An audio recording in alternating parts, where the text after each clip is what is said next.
Hello guys, দেখো অনেক বাতাস। হ্যাঁ, দাঁড়ান স্টপ করে পিছনে এই দেখো। হ্যাঁ, সুন্দর না? এটা ধরে রাখো।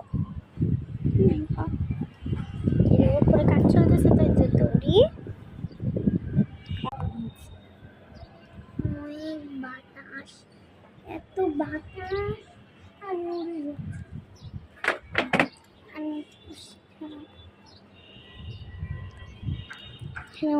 ফুলগাছ জন্য মারা যাচ্ছে। এটা হচ্ছে যে গোলাপ গাছ। কি হাল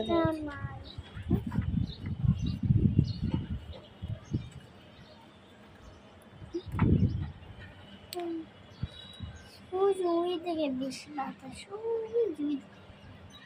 আসলে ওই দিকে বেশি বাতাস। এদিকটা